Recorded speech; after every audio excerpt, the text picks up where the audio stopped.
लेकिन कोलकाता की इस भारी बारिश ने दिल्ली में बैठे एक बड़े पत्रकार के चेहरे पर जो नकाब है ना, पत्रकारिता का जो नकाब है, उसको भी धो दिया।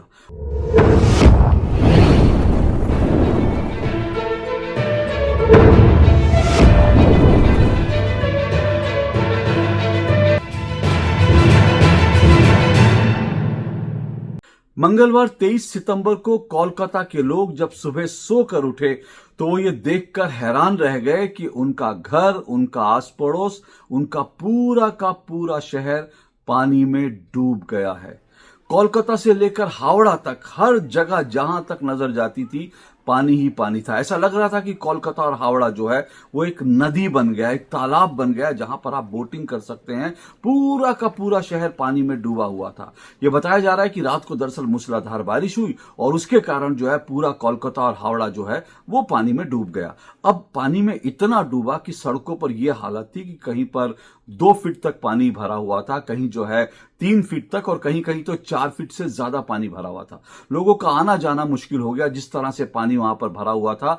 यहां तक कि स्कूल कॉलेजों की छुट्टी करनी पड़ी। और पश्चिम बंगाल की अगर बात करें, कोलकाता हावड़ा की बात करें, तो वहां वैसे भी इस वक्त जो है वहां उत्सव का माहौल है और इस वक्त दुर्गा पूजा का समय है, तो तमाम वहां पर पंडाल अभी सज रहे हैं। जैसे ही पंडाल सजेंगे तो लोग निकलेंगे, पंडाल हॉपिंग के लिए निकलेंगे। लोग जो है खुशियां मनाने में लगे हुए थे। लेकिन ऐसा लगता है कि इस बरसात ने लोगों की खुशियों पर पानी फेर दिया। हालांकि हो सकता है आने वाले 1-2 दिन में स्थितियां सामान्य हो जाएं, लेकिन जो बड़ी बात जो है, जो दुखदायी बात है, जो बहुत पीड़ा देने वाली बात है, जो सबसे दुखद बात यह है वो ये है कि जिस तरह से बारिश हुई और जिस तरह से बारिश के कारण सड़कों पर बरसात का पानी जमा हो गया, लोग तो उसमें से निकल रहे थे ना। लोगों को तो अपनी रोजमर्रा के काम के लिए निकलना होता है और जब लोग निकल रहे थे तो उसी सब बीच में 7 लोगों की जो है करंट लगने से मौत हो गई। 7 लोगों की। यह आंकड़ा एक दिन के अंदर अंदर अगर 7 लोग जो हैं पानी शहर में भर जाए और पानी शहर में भरने के कारण उनको बिजली का करंट लग जाए और उसके कारण 7 लोगों की मौत हो जाए,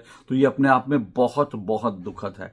लेकिन इससे भी दुखद बात यह है कि 7 लोग की दुखद मृत्यु हो गई और इसकी जिम्मेदारी लेने के लिए कोई तैयार नहीं है। लेकिन कोलकाता की इस भारी बारिश ने दिल्ली में बैठे एक बड़े पत्रकार के चेहरे पर जो नकाब है ना, पत्रकारिता का जो नकाब है, उसको भी धो दिया। और ये पत्रकार कौन है? ये दरअसल राजदीप सरदेसाई हैं। आप इनको अच्छी तरह से जानते हैं। अब राजदीप सरदेसाई की जो पत्नी सागरिका घोष है वो भी पत्रकार थी और पत्रकार के बाद वो टीएमसी की सांसद हो गई हैं। तो अब जरा इन दोनों के चेहरों का जो नकाब है वो कैसे बारिश में धुल गया वो समझिए। हालांकि सागरिका घोष को अब इसमें गिनना जो है मुझे लगता है फिजूल की बात होगी, क्योंकि वो तो ममता बनर्जी ने उनको राज्यसभा में भेज दिया, तो उनकी जिम्मेदारी तो है ही कि जो भी पश्चिम बंगाल में कुछ भी गलत हो जाए और पश्चिम बंगाल में कुछ भी होता रहे उसको डिफेंड करना। एज ए ममता बनर्जी की एमपी है, ममता बनर्जी ने उन पर इतना उपकार किया कि उनको राज्यसभा में पहुंचा दिया, तो उनकी जिम्मेदारी है। तो सागरिका घोष जो है, सागरिका घोष के पुराने ट्वीट सामने आए। सागरिका घोष किस तरह से जब दिल्ली में बारिश हुई, भारी बारिश हुई और दिल्ली में पानी जब सड़कों पर आ गया, तो सागरिका घोष ने ट्वीट कर रखा है कि दिल्ली सरकार की देखो एडमिनिस्ट्रेशन कहां है, रेखा गुप्ता को टैग करके कि भैया अपना फोटो आप में कम लगो और जो है एडमिनिस्ट्रेशन की तरफ ज्यादा ध्यान दो। इस तरह से जो है सागरिका घोष ने दिल्ली की मुख्यमंत्री रेखा गुप्ता को वो ज्ञान दे रही थी, उनको ज्ञान पिला रही थी कि भाई ऐसा नहीं करना चाहिए, क्योंकि आप फोटो आप में लगी रहे थे इसलिए दिल्ली की सड़कों पर इस तरह से हाल हुआ। तब बारिश की उनको बात नहीं, तब उन्होंने नहीं कहा कि भारी बारिश हुई है। लेकिन जब कोलकाता में ऐसा होता है, कोलकाता में सड़कों पर पानी जमा हो जाता है, कोलकाता की वहां की जो सरकार जो है उसका एडमिनिस्ट्रेशन फेल हो जाता है, तो सागरिका घोष ट्वीट करती हैं और वो ट्वीट करके सिर्फ इतना कहती हैं कि पश्चिम बंगाल के लोगों के लिए जो है प्रे करने की जरूरत है, बंगाल कोलकाता के लोगों के लिए प्रे करने की जरूरत है। अरे भाई, प्रे तो सब जगह के लोगों के लिए करने की जरूरत है। भारत का कोई भी नागरिक, चाहे वो कोलकाता में रहता हो, चाहे वो दिल्ली में रहता हो, चाहे वो गुजरात में रहता हो, चाहे वो जो है केरल में रहता हो, सबके लिए प्रे करना चाहिए। लेकिन कोलकाता के लोगों के लिए आप प्रे करोगी और दिल्ली में अगर बारिश आ जाएगी, दिल्ली में पानी सड़क पे आ जाएगा, तो आप ये कहोगे कि भैया रेखा गुप्ता नाकाम है, एडमिनिस्ट्रेशन नाकाम है। पर चलिए, वो क्योंकि सांसद है, उनका काम है दिल्ली सरकार की आलोचना करना, समझ में आता है। उनका काम है अपनी सरकार को बचाना। आखिर ममता बनर्जी ने उन्हें राज्यसभा में भेजा, तो उनकी जिम्मेदारी है ममता बनर्जी को बचाने की। तो चलिए, उन्होंने जो किया सो किया। पर राजदीप ने क्या किया? राजदीप तो अभी भी पत्रकार है ना, वो खुद को पत्रकार ही कहते हैं और ठीक है, वो बड़े पत्रकार हैं। पर राजदीप पत्रकार होने के बावजूद क्या कर रहे हैं? अब उनके ट्वीट्स भी जो हैं सामने आए, तो जब बंगाल में, पश्चिम बंगाल में, जब कोलकाता में और हावड़ा में जब इस तरह से बारिश हुई, 7 लोगों की जानें चली गई, तब उन्होंने कहा कि भाई पश्चिम बंगाल और कोलकाता के लोगों के लिए प्रे करने की बात की ट्वीट करके। लेकिन यही राजदीप सरदेसाई जब गुजरात में जब बारिश होती है, गुजरात में जब भारी बारिश के कारण जो है वहां पर पानी जरा सा जमा हो जाता है, तो राजदीप सरदेसाई कहते हैं कि भाई नेता कहाँ हैं, नेता सब मिसिंग हैं।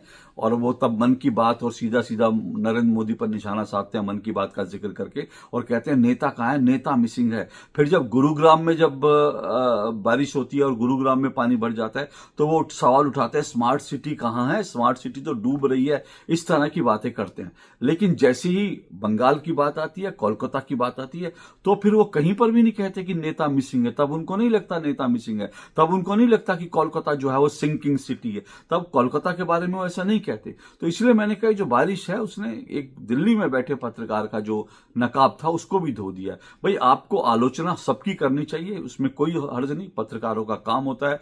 आप बिल्कुल रेखा गुप्ता पे सवाल उठाइए और आप गुजरात के सीएम पे सवाल उठाइए, लेकिन जब ममता बनर्जी पे सवाल उठाने के बाद आता है, तब आपको क्या अपनी पत्नी का पद आपको याद आता है? तब आपको याद आता है कि आपकी पत्नी जो है वो राज्यसभा में, आपकी पत्नी जो है वो ममता बनर्जी की कृपा से राज्यसभा है, तब ये बात आपके ध्यान में आती है। और इसलिए जो है आपके हाथ कांपने लगते हैं ममता बनर्जी के बारे में कुछ भी लिखने के लिए, या ममता बनर्जी की सरकार के बारे में कुछ भी लिखने के लिए। ममता बनर्जी की पर पर्सनल कमेंट मत कीजिए, कोई बात नहीं, लेकिन कम से कम वहां का अगर एडमिनिस्ट्रेशन फेल हो रहा है, वहां अगर सड़कों पर बरस पानी भरा हुआ और उसमें 7 लोगों की जानें चली जाती है, क्योंकि एक बात ध्यान रखिए कि पानी सब जगह भरा है, बारिश सब जगह हुई है, लेकिन कोलकाता अकेला ऐसा शहर है जहां पर 7 लोगों की जाने गई। दिल्ली में भी जान गई थी, क्योंकि तब वो केजरीवाल सरकार के ऊपर ये सवाल उठाए गए थे, तब वहां पर, यहां पर दिल्ली में 2 लोगों की जान गई थी। लेकिन कोलकाता के अंदर तो बाकायदा 7 लोग कुछ ही घंटों में जो है वो उनको करंट लगा और उनकी मौत हो गई। तो क्या इस पर राजदीप को सवाल नहीं करना चाहिए? लेकिन राजदीप शायद अपने पत्नी के जो उनको जो राज्यसभा की सीट मिली है उससे उन्होंने खुद को भी बांध लिया है। और ये पहला मौका नहीं है, बार बार ऐसा होता है, ऐसा लगता है वो पत्नी की स्क्रिप्ट पढ़ रहे हैं। उनकी पत्नी क्योंकि जो है वो पत्रकार थी और अब राज्यसभा की सांसद है, तो कई बार ऐसा लगता है कि पश्चिम बंगाल को लेकर जो सागरिका घोष जो स्क्रिप्ट लिखती हैं, राजदीप सरदेसाई उसी स्क्रिप्ट को पढ़ देते हैं। क्योंकि मुझे अच्छी तरह से याद है जब आरजी कर मामला हुआ था, आरजी कर में जब वो एक डॉक्टर का, एक रेजिडेंट डॉक्टर का जब बलात्कार करके उसकी हत्या कर दी गई थी, तब जो है लोगों ने कहा कि भाई ममता बनर्जी पर सवाल उठाए, तो फिर राजदीप सरदेसाई ने बाकायदा एक ट्वीट करके और एक वीडियो बनाकर कहा था कि ये किस तरह के नेता हैं जो आपदा में अवसर ढूंढ रहे हैं, और इस तरह से थोड़ी है कि कोई घटना हो जाए तो आप मुख्यमंत्री का इस्तीफा मांगेंगे। वो साफ साफ उन्होंने कहा मुख्यमंत्री का इस्तीफा मांगना गलत है। तो ये वो चीज पहले भी कई बार कर चुके हैं, लेकिन अब जब उनके ट्वीट जो है सार्वजनिक रूप से आए, तो फिर यह कहा जा सकता है कि बारिश जो है कोलकाता में हुई, लेकिन इधर जो है नकाब, जो पत्रकार होने का जो नकाब पहन रखा था राजदीप ने, नकाब उनका धुल गया। आप क्या कहेंगे इस पर? आप भी मुझे बताइए। आज के लिए इतना ही। नमस्कार।